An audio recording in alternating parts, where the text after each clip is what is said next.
Are you prepared to be governor, and can you explain how you're prepared to be governor? I wouldn't be stepping forward into this role if I was not aware of that and clear about that. I look at this as being an opportunity to successfully lead in terms of what I'm already doing in my own business and what I'm doing in the community. Examples? I serve on the Economic Development Panel in Delaware, and Milford. I actually chair that. Okay. My business is a multi-million-dollar business, and we're an international business, and we've been doing that for 15 years, working with the state in terms of providing economic development support. I am a member of the Workforce Investment Board, appointed to the executive level by Governor Markell, known as a job creator. Work very closely with the Department of Labor, have worked with 2 administrations, all on a volunteer basis, but because I'm very clearly connected to economic development in our state.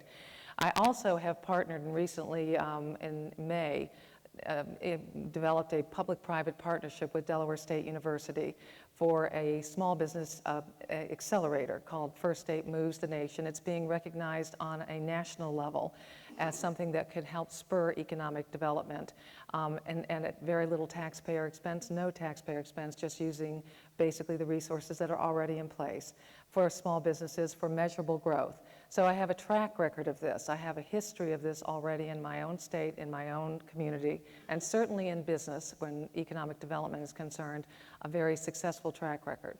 You have a 1-minute rebuttal.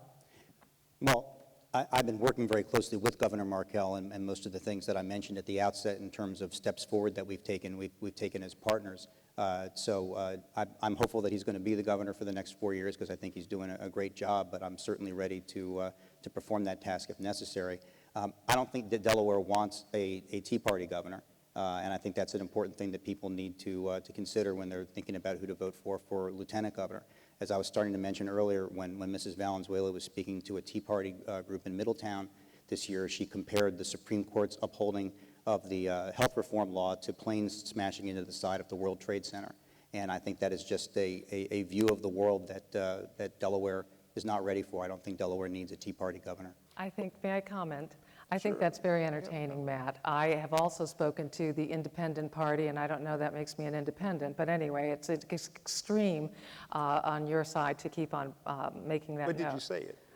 I went to a Tea Party event. I don't know what you're talking about when you come up with those kinds of comments. I am not. You keep on making that Tea Party allegation. I would like to say one additional comment, though.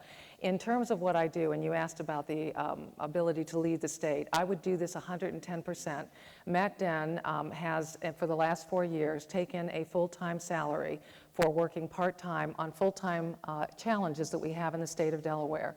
I don't think that's right. I don't think that's fair. You've dedicated Let's your let him time. respond to that. You've Please been working do. part-time on full-time issues? No, I work more than full-time hours as the lieutenant governor, and anybody who works with me would tell you that. I also work 10 hours a week at a law firm in Delaware under rules that were set out for me by the State Public Integrity Commission very carefully.